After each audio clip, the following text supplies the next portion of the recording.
I'm a scientist, and when science, one of the things we learn is we need precisely defined terms and the right names. Indeed, sometimes confusion can happen in science because you use a word which doesn't have a precise enough meaning.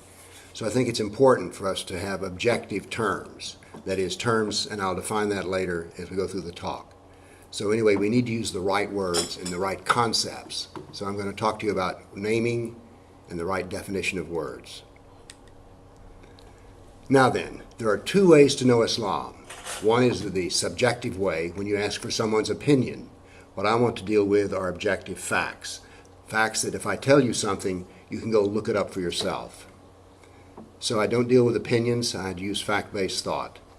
I also use logic, classical logic, whereas most people in dealing subjective, if they don't agree with your argument, they just say, oh, you're evil, you're a bigot, you're a hater.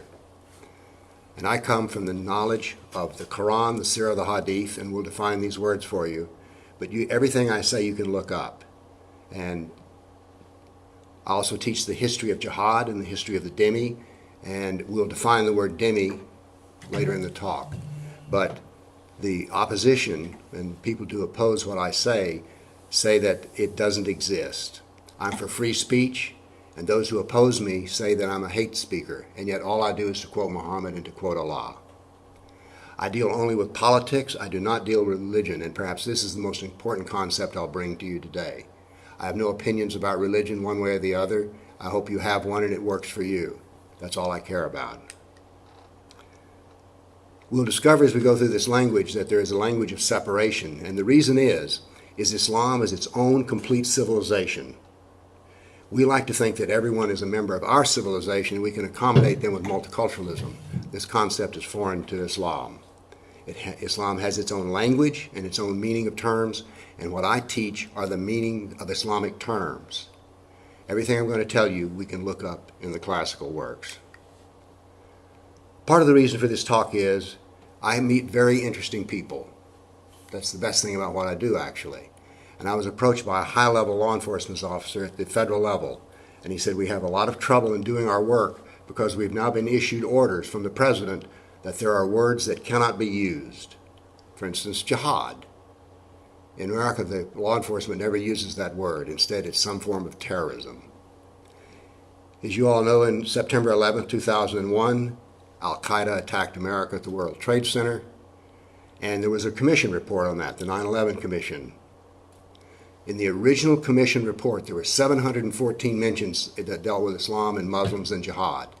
714. Today, nothing that comes out of the federal government or state government ever mentions the word jihad. So this is a problem. If we're not using the right words, how do we have the right thoughts? And that's what this law enforcement director said. He said, we cannot have meaningful discussions because these words that we're using don't really have a precise meaning.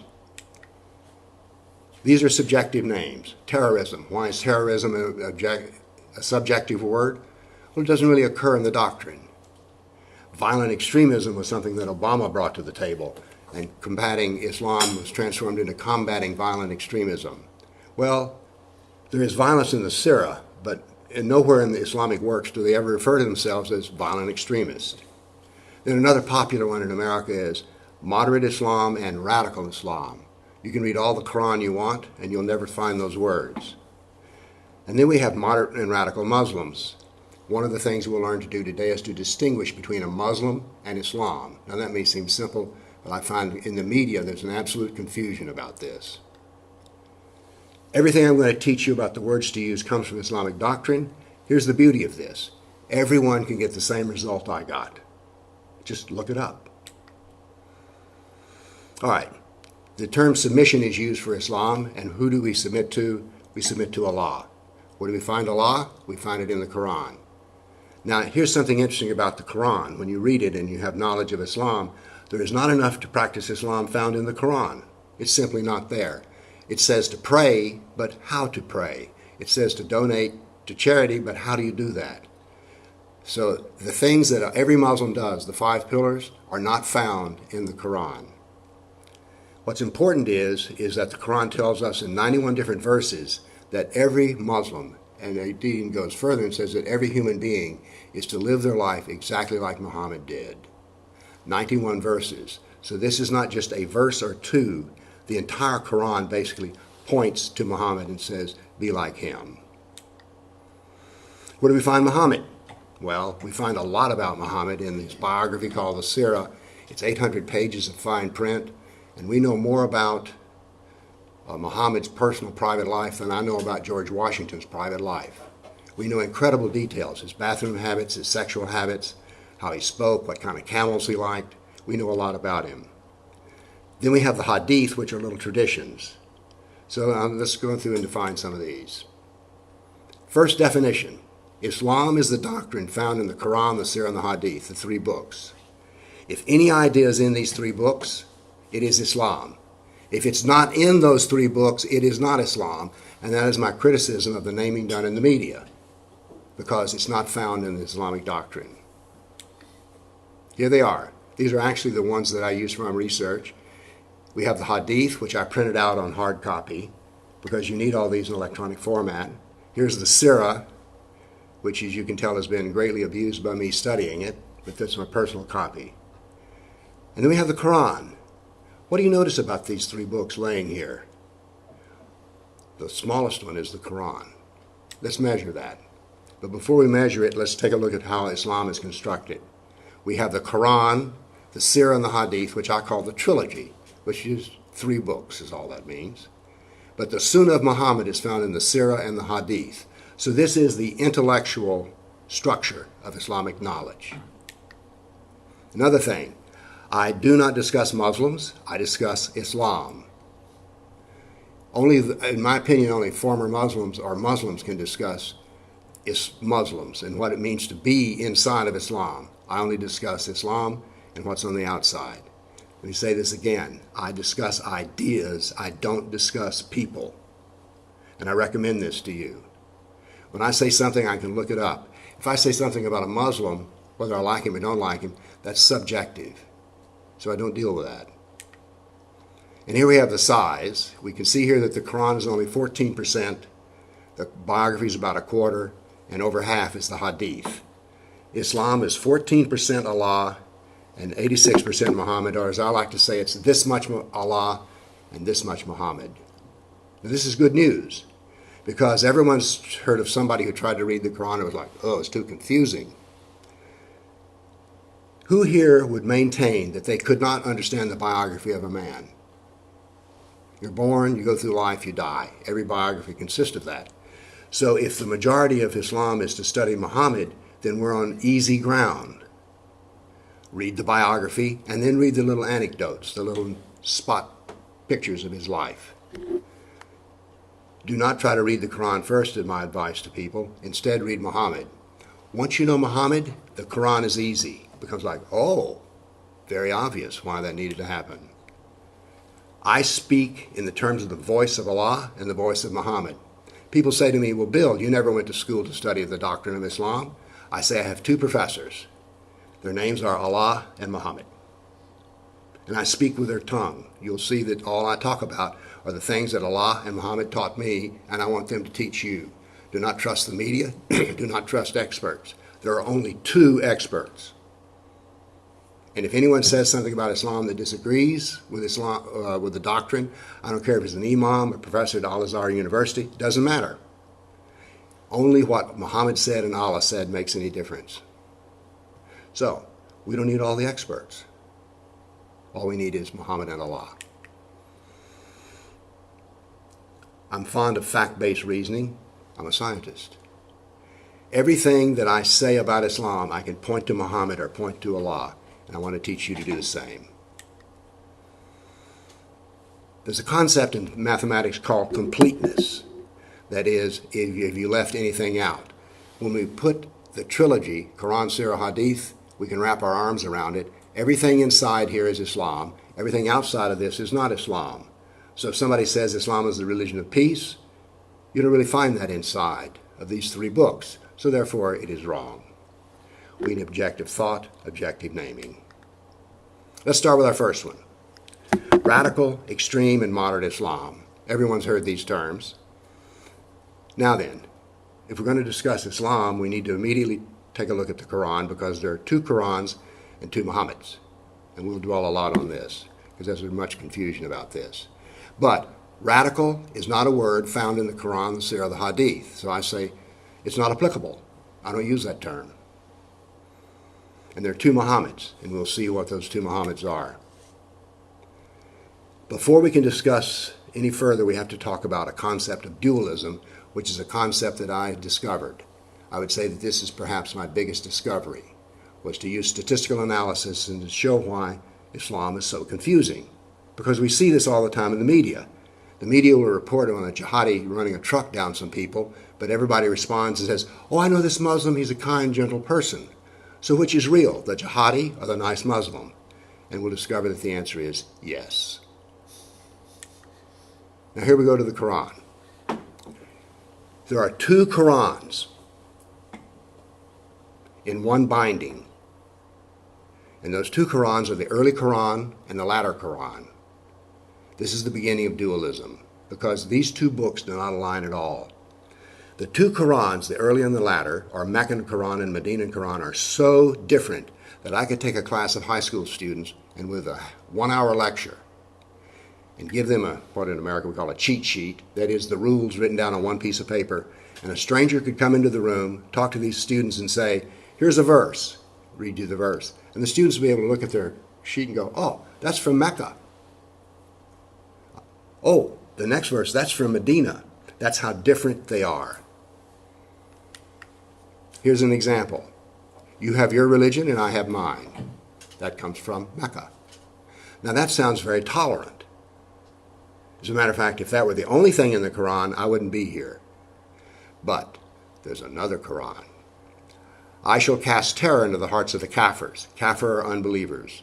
That's the word I use because that's the original Arabic. It is precise and correct. That is the proper term, and I use it. I shall cast terror into the hearts of the kafirs, strike off their heads, strike off the very tips of their fingers. Now my hobby is woodworking, and I use very sharp power tools. And one of the things you learn when you're doing woodworking is you don't want your fingers in the way of those sharp tools. You don't want the tips of your fingers cut off. I've met men who've done this. So when the Quran says that the kafirs can have their fingers cut off, I'm like, ooh, I don't like that, because I've seen what happens to people when that happens. Let's talk about the two Muhammads. This is the growth curve of Islam. For some reason or another, no one has ever produced this curve before, and this curve comes from the Sirah, the biography of Muhammad. Once you have this idea, it's very easy. Here's a summary of Muhammad's life. He preached the religion of Islam for 13 years in Mecca, converted 150 Arabs to be Muslims. That's about 10 a year. That's not a growing business. But he was driven out of Mecca. He moved to Medina, where he had some partisan followers. That is, there were already Muslims in Medina. And he became a jihadist and a politician. I'm not making this up. It's exceedingly clearly written. So we have two different Muhammads, because there is no jihad in Muhammad's life in Mecca. But there is enormous jihad in Medina. Muhammad, in the last 9 years of his life, was involved in 95 events of jihad. That's about one every month. That's about one a month. So what we see here is jihad is systemic. It is part of the doctrine. It's not a verse or two. In America, people like to say, well, there's a verse or two. No. All right. As you can tell, I'm a scientist. I love graphs. Now, what do we have here? I've plotted the amount devoted to jihad. In Mecca, there is no jihad. In Medina, 24% of the Quran in Medina is about jihad. Systemic doctrine, not a verse. The Sirah, the biography of Muhammad, 2/3 of his biography deals with jihad. Think about that. In the Hadith, 21%. So the trilogy with 3 books is nearly a third, 31%, devoted to jihad. It's not a small part. Now let's go back here to Muhammad's career. At the end of Medina, when he died, every Arab within his political horizon was a Muslim. So, since that's what made him a success, why would Muslims abandon this? Do you understand my point here? Now then, when you read the Quran, you're struck with the amount of Jewish material in it. Indeed, the Meccan Quran, the early Quran, has an enormous amount of Jewish material. The story of Moses is told 38 times. There's very little Jew hatred within the early Meccan Quran, and that only comes in the last year. But in Medina, the Quran devotes 17% of its text to Jew hatred. So we ask the question, is Islam favorable to the Jews? The answer is yes. Is Islam condemning of the Jews? The answer is yes. 12% of the Sirah is devoted to Jew hatred, 8.9% of the Hadith. The total trilogy is over 9% devoted to Jew hatred. And yet part of it absolutely praises the Jews. Now, the gold standard in America for Jew hatred is Mein Kampf. I've read Mein Kampf, and 7% of the paragraphs in Mein Kampf deal with Jew hatred, whereas 9% deal with the trilogy. Let's look at this dualism, which is what I call it. We have anti-Jew text, yes and no. We have jihad, yes and no, because there's 24% of it in Medina, none in Mecca. The growth of Islam, we see that there are two different Muhammads, a peaceful religious Muhammad and a jihadist Muhammad. And here we have just the reminder that there's different verses in the Quran. Now, people spend an enormous amount of time trying to resolve the question, which is it? Is Islam peaceful or is Islam warlike? Because in our mind, these two things contrast, and you can't be both. But in science, we do have such things. The electron can be matter or it can be energy. So you ask the question, is the electron pure energy or pure matter? And the answer is yes. They're both. These cannot be divided. We can't say, well, let's talk about it, because I think it would be better if the electron were matter, not energy. Then you can show all the evidence for it having a material basis, but then the person would say, look, there's just as many experiments which show it's pure energy. It cannot be resolved, and in science, particularly quantum mechanics, we embrace this as the dual nature of reality. The same thing has to be done with Islam. We must embrace both of them. This turns out to be Islam's greatest strength, because it's chameleon-like. Why, this man who's an imam is the most peaceful, gentle man I've ever met. So therefore, Islam must be peaceful and gentle. And the answer is yes. But look at Islamic State. It's such a terror, a horror show. That can't be the real Islam, and the answer is yes, it is. So this confusion keeps people off balance. They want to believe one and not the other, so they want to say, well, the peaceful Muslim is the real Muslim. The moderate Muslim is the real Muslim. And he is a real Muslim. But so is Islamic State jihadist. Now, we're going to deal with the word kafir here. I've studied religious text all of my life. When I was 16 years old, I taught the adult Bible class at my church. My first job was to be a minister. So I've been studying religion all of my life. I've studied Buddhism in depth. I've studied Hinduism in depth.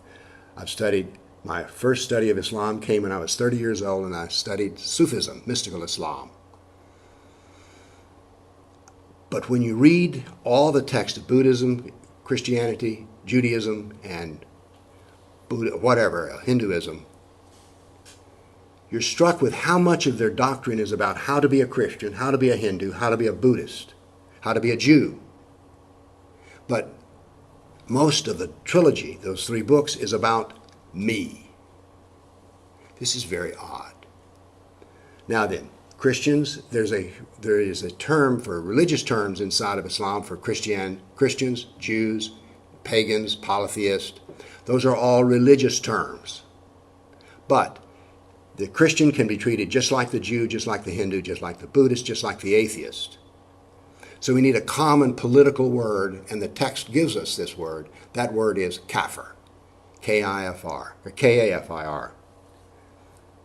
That's what the Quran calls me. When you read a book of tradition, say by a manual on Sharia, and it says the unbeliever, in the Arabic it doesn't say unbeliever. It says kafir. The reason I use that word is unbeliever is a neutral kind of term. But kafir, every verse, every paragraph, every hadith about the kafir is evil and harmful. So therefore, I don't say unbeliever, I say kafir. I don't say non-Muslim, I say kafir. Why? That's what the text tells me to do. So I recommend the popularization of the word kafir. By the way, Muslims do not like you to use this word. I was debating a Muslim and I said, the first thing we establish is I'm a kafir. I think the Quran is a derivative text and Muhammad was confused. The Muslim said, why would you call yourself that? That's the worst word. I says, that's your word for me. Except you say kafir hajis, which is filthy kafir. Those are your dirty words, and I know your dirty words, and I will use those dirty words because it's the same word Muhammad used, it's the same word Allah uses. I am a kafir. And here we go again with my charts. Nearly 2/3, 64% of the Quran is devoted to the kafir. Do you see why if you've studied religion all of your life, you've studied a Buddhist text, and then you read this, you say, this is not about how to be a Muslim, it's how bad the kafirs are. 81% of the Sirah deals with Muhammad's fight with the kafir. 37% of the Hadith, over half of the trilogy is about me and you. That's a whole different perspective. Now I'm going to give you a definition. Political Islam and religious Islam. The part of Islam that deals with salvation, going to heaven, avoiding hell, is religious. I don't discuss this. I have no interest in this. I wish everyone best, including a Muslim, but I don't care about Islamic salvation. The part of Islam that deals with the kafir is political. Why is it political? Look, I'm not involved in the religion at all. I just told you I'm not afraid of their hell or interested in their paradise. So therefore, it is a political action. On 9/11, when the World Trade Towers were destroyed, that was a political action. Using guided missiles, whether they're computer guided or human guided, is a political act. But it had a religious motivation, because those who die committing this political act immediately go to heaven. So we need to separate out politics from religion. When the Muslims command the street for Friday prayer and take over the streets, that is a political act. If we went out and blockaded the street here, we would meet some men with blue lights on their car who would tell us, get out of the street or we will arrest you. The law says you cannot blockade the common road. That's a political action. The prayer is religious, but it has a political component. Follow? We need to separate these two. I do not object to Muslims praying on Friday, but I do object to them commandeering the common roads to do so. That's politics, and I object to it. The kafir is totally outside of the religion, and the majority of Islamic doctrine is about politics. This is something we can talk about. I don't want to discuss the religion at all, have no interest in it, but I will discuss the politics to my dying day. The beauty of this is, in America, we have the First Amendment, which guarantees religious freedom. You can practice any religion you want. But it also gives us the right, with freedom of speech, to discuss politics till we die of exhaustion. So we need to discuss the politics of Islam, political Islam, and just leave religious Islam behind. And remember, the majority of the doctrine is political. Now then, let's go back to moderate, extreme, and radical. Islam is peaceful and religious. Islam is jihad and political. Both of these statements are correct. In America, we want to say, well, which one's real? The answer is yes. This is a different way of thinking. Dualism is inherent within Islam, and we must embrace this dualism and use this dualism. Islam is Islam. Erdogan of Turkey has only said one thing that I agree with. He says there is no radical Islam. There is no moderate Islam. Islam is Islam. And I go, Erdogan, you're right. Maybe for the first time, but you're right.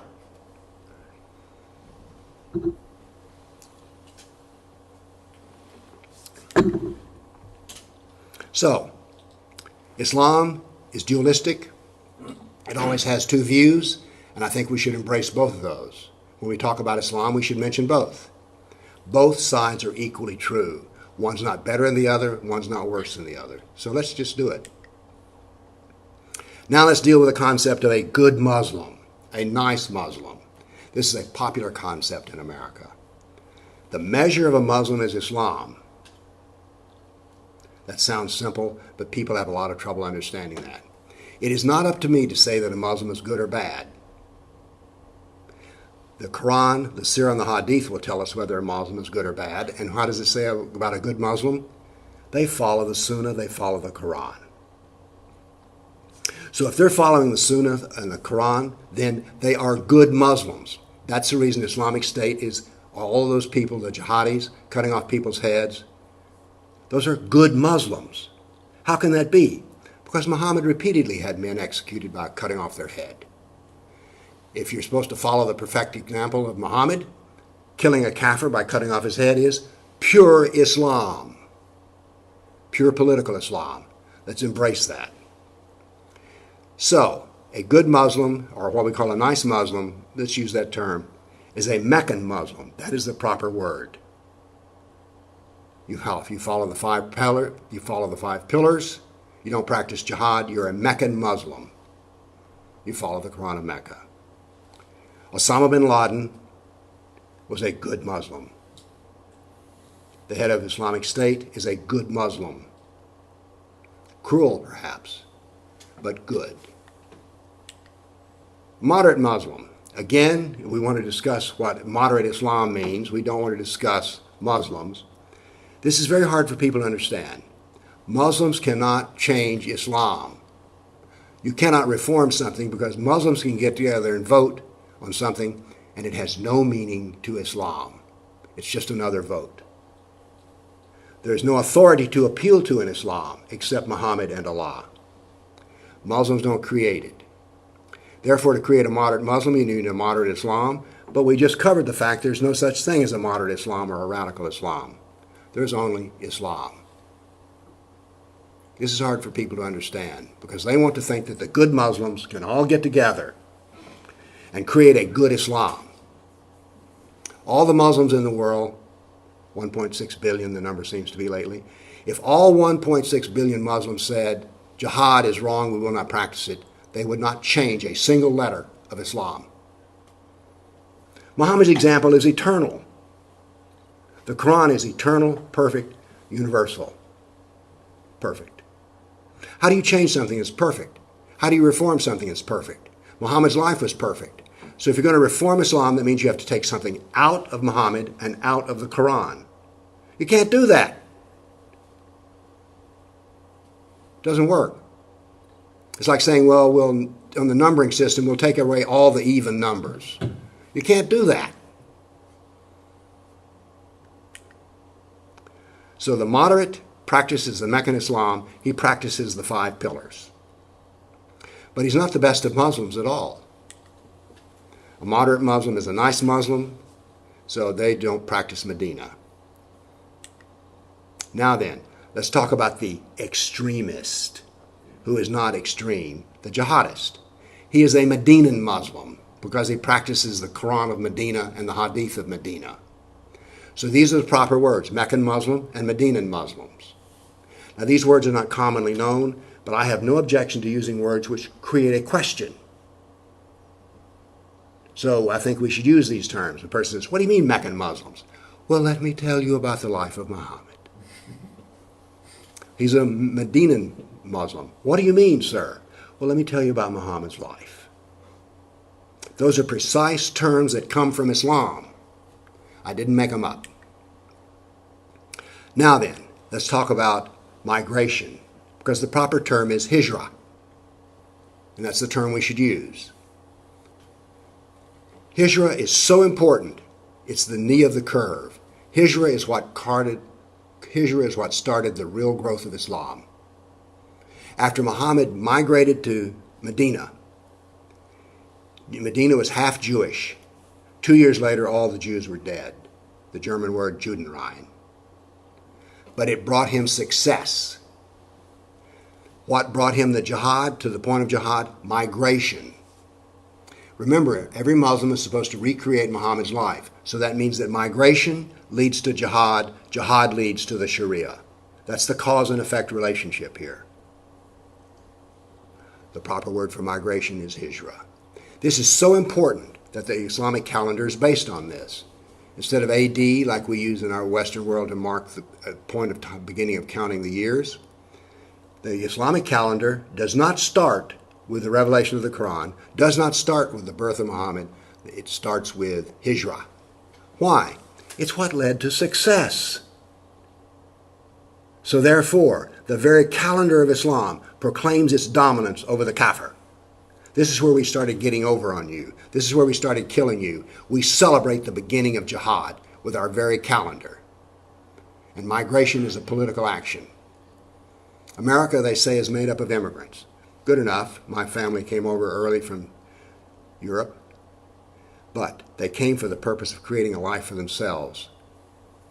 So, migration, in our terms, is a process usually created by poverty and persecution. But in Islam, the Hijrah begins the study of jihad. And here we have the same thing said. So, now then, in America, I'm called an Islamophobe. As a matter of fact, I'm proudly one of America's top 10 Islamophobes. That is a mark of success. It's hard to be top 10 at anything, but I'm a top 10 bigot. Yes. Now then, they say I'm Islamophobic. Now most people focus on the phobia part of Islam and say I'm not crazy. I want to focus on the Islam part, not the phobic part. The Quran says to kill and hate the kafir. The Sunnah says I can be beheaded, assassinated. Muhammad had intellectuals assassinated who disagreed with him. I'm an intellectual who disagrees with him. Should I be afraid? The Sunnah says I should be afraid. Is it psychotic to be afraid of jihad, assassination, and executions? No, that's called common sense. A friend of mine who was a decorated Marine in the Vietnam War said, fear is good. Fear will save your life. So, I'm afraid of Islam. I'd be stupid not to. But I'm not phobic. I'm playing heads-up ball. Not just me, but any kafir who disagrees should be afraid of assassination, beheading, and executions. Why is fear of harm called bigotry? Because the people who call me this don't know anything about Islam. They are profoundly ignorant. They may own a newspaper, but they don't know anything about Islam. Jihad is not terror, and violent extremism is not jihad. A jihadist is not a terrorist. Jihad is a term that's been used for 1,400 years. The word terrorist or extremist has just been used in this century. Let's use the right word. It's been around for 1,400 years, and it's the word that the Quran and the Sirah and the Hadith use. Why should we be ashamed of using the words of Allah? Why should we be ashamed or wrong because we use the words of Muhammad? I'm just doing what it says. I read the playbook. On 9/11, my phone began to ring off the wall with people saying to me, Bill, you said something would happen. How did you know? I read the playbook. When Osama bin Laden called America to Islam, I went, whoa. A chill ran down my spine. Why? Because Muhammad called his enemies to Islam before he attacked them. So, I use the word jihad, the J word, because that's the word of the doctrine.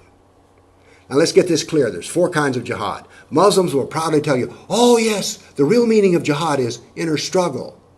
That's true, but we'll see how true. There's jihad of the sword, the jihad of communication, pen and speech, and the jihad of money. Then there's the inner struggle jihad. Now then, I love precisely defined terms. The jihad of inner struggle, let's do the math. 21% of the Bukhari's hadith are about jihad. Of these jihad hadith, and there's about 7,000 of them, so that's about 1,400 hadith are about jihad. Of those 1,400 jihad hadith, 2%, actually less than 2%, I'm being generous, 2% are about jihad as inner struggle. 98% are about beheading and attacking the kafir. So, is inner struggle jihad? Yes, 2%. Is killing the kafir jihad? Yes, 98%. Now, I used to be a college professor, and if I give you 2% on a test, you fail. Jihad is not holy war. Don't ever do that. Jihad is struggle. The German word for jihad would be Kampf, I believe. It's not holy war, it's not terror, it is a systemic doctrine, and to use the word jihad is the right word. Here's the profound understanding of jihad. It is civilizational war. The genius of Muhammad was to create a new form of war, a war not based on kinetic war. The United States excels at kinetic war. If we have an enemy, all we want to do is to meet them in a plain of battle, and we will kick their butt. Bullets and bombs and blood, we do that well. But the Muslim Brotherhood does not practice that kind of jihad. They practice the jihad of money and the jihad of persuasion. We're not good at that at all. And the power of the money jihad. By the way, in Islam, the man who gives money to the jihadist gets the same reward he gets. A guaranteed seat in heaven. The jihad of money is quite powerful. Let me illustrate this. Chechnya used to be the form of Islam called Sufism. Then came the Wahhabi Muslims, the Saudis, and they started putting Saudi mosques up, teaching the real doctrine of Islam. If I were going to be a Muslim, I would become a Wahhabi Muslim because they do it pure. Now then, I was speaking with an Afghani who dealt with the war. He was one of our spies, and they were asking about the Chechens. And he said the Chechens were the supreme best jihadists. So the Saudi money jihad transformed Chechnya from a fairly harmless form of Islam, Sufism, to a very violent form. That is the jihad of money. Civilizational war, brilliant. So therefore, for instance, the assertion that German schoolgirls should wear a hijab to school is part of civilizational war. The demand in the prison system that the inmates be served halal food is civilizational war. The fact that Muslims say to me, Bill, you can't criticize Islam, that's part of civilizational war. Jihad is eternal, jihad is global, and jihad is the success marker of Islam. So you think they're going to stop with jihad? That's stupid. Of course not. It works. Hijra is a form of jihad. It's 1,400 years old. Now I want to show you about a dynamic map of the jihad of the sword, which, by the way, is the least dangerous form of Islam. That may sound quirky. Let me explain that to you. On 9/11, 3,000 people, Americans, died. Now, in the history of a nation, losing 3,000 people is not, I don't mean this to sound cruel, is not from a historical perfection a bad thing. It's not a big thing. There's been other things that have killed more than 3,000 people, cigarettes. So the sword jihad is the least harmful part. But it's a 1,400, let me show you these 548 battles. What happened was, I read a huge thick book that was written on the archaeology of history. And in the back of this book, they were translated some excerpts from historic documents that had never been translated before. These contain battles of jihad that I'd never heard about. Most people only know about 5 big battles of jihad. So I started doing a lot of internet research, and I created a database of 548 battles that Islam fought against classical civilization. Now, how do you display 548 battles? I could give you a list, but you wouldn't look at it or read it. So I created what I call a dynamic battle map. The white dots are the current battles. The red dots include the past ones. And I think as we watch this, it'll become clear. Bang! Within 20 years, look how Islam expands after the death of Muhammad. The green is Islam.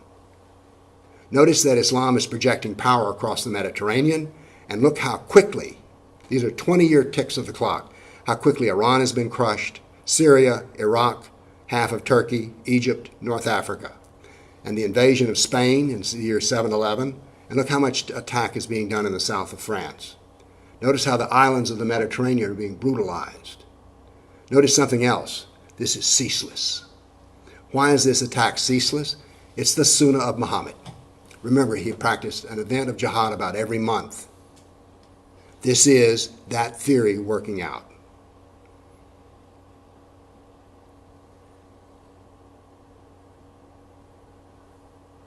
Now, in Spain, the green will disappear because the Spaniards fought a 700-year, 7th century war against driving Islam out. This teaches us the lesson that jihad of the sword can be avoided, but only through extreme use of force. Now then, we're starting to press into the Balkans. Constantinople is going to fall soon.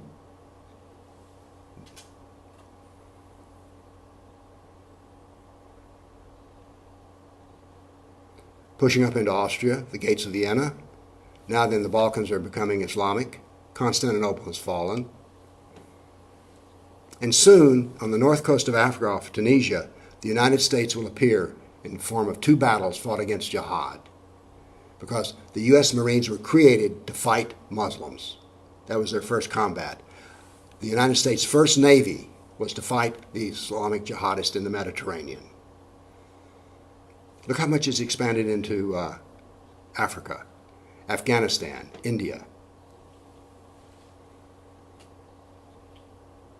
Notice that in Spain now, it's been driven out.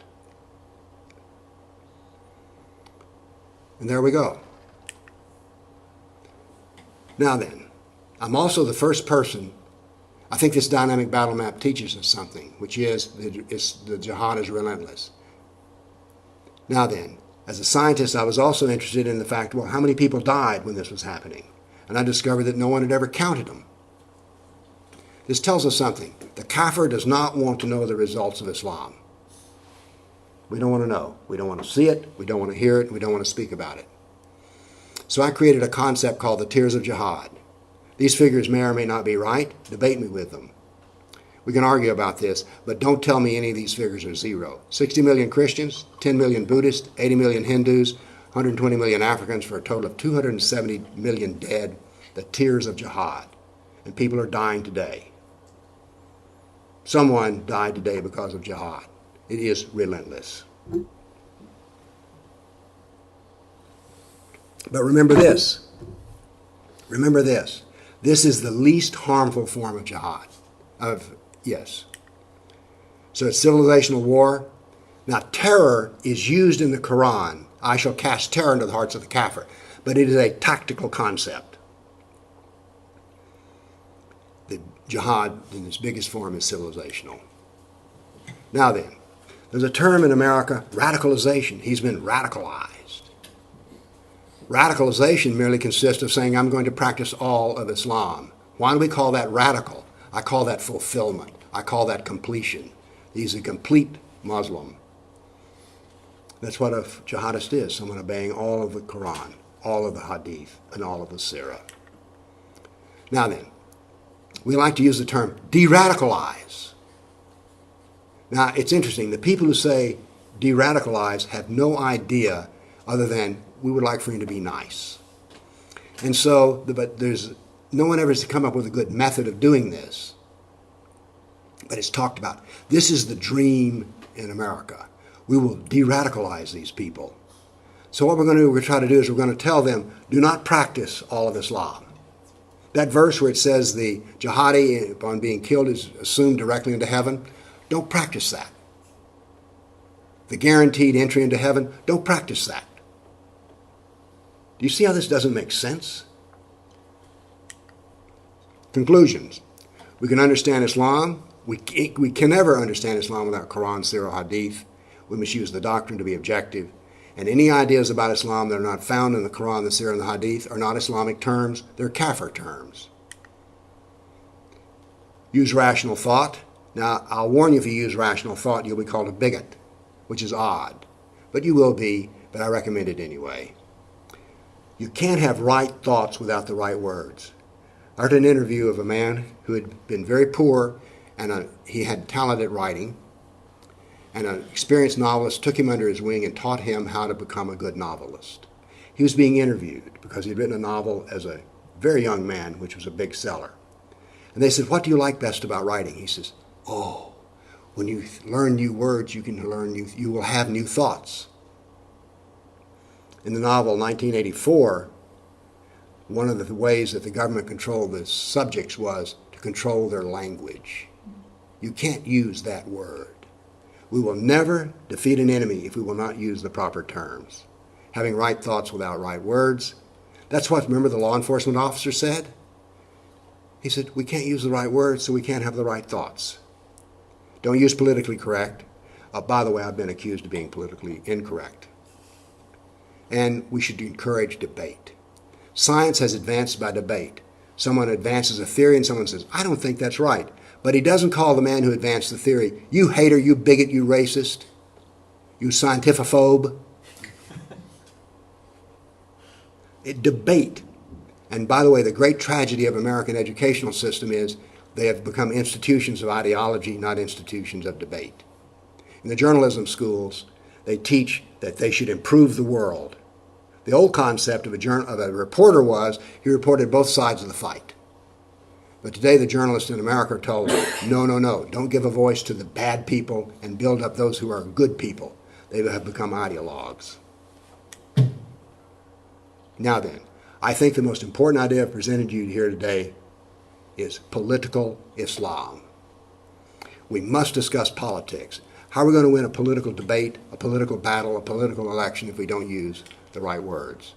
We should encourage discussion. Our speech should encourage, what do you mean by that? And let's encourage each other with debate. Now then, let's look at what Muslims mean when they use their words. We call for peace. Peace comes after the Sharia. So the call for peace in Islam is a call to suppress and to torture and to eliminate the kafir. We want justice. Justice only comes through the Sharia. We call for justice for innocent people. A kafir is never innocent, because they're guilty of the primary crime, which is denying the validity of the Quran and the Sunnah of Muhammad. So I'm not innocent, and I don't want justice, Islamic justice. We categorically condemn terrorism. Terrorism under the Sharia is killing a Muslim without just cause, apostasy, and retaliation. That is, if you kill my brother, I can kill your brother. That is what terrorism is. So when a Muslim condemns terrorism, he's condemning those who are terrorists under Sharia. We stand for Sharia rights. This one is a joke, because there's no freedom of religion, no free speech, no apostasy, no blasphemy, and no critical thought. So that's what human rights means when a Muslim uses the term. Child marriage, inbreeding, wife beating, and female genital mutilation, and polygamy. Those are Sharia human rights. Think about what that means. By the way, perhaps the greatest tragedy of Islamic human rights is inbreeding.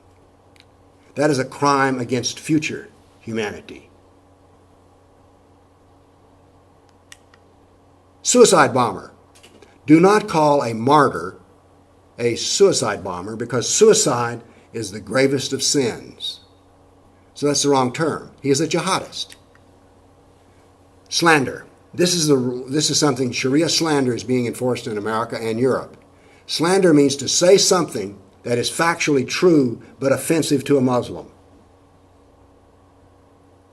In America, slander means you've told a lie about me. You've smeared my reputation with a lie. In Islam, slander just means I don't like what you said. And there we have the use of some Islamic terms. We need to know what Muslims mean when they say something, and we need to know what we mean when we use the right words. So, I reminded you in the beginning, I was believed that you cannot have right thoughts without right words. You can't have a scientific approach to anything without right words. And politically, we will prevail only after people know the meaning of these words. Thank you.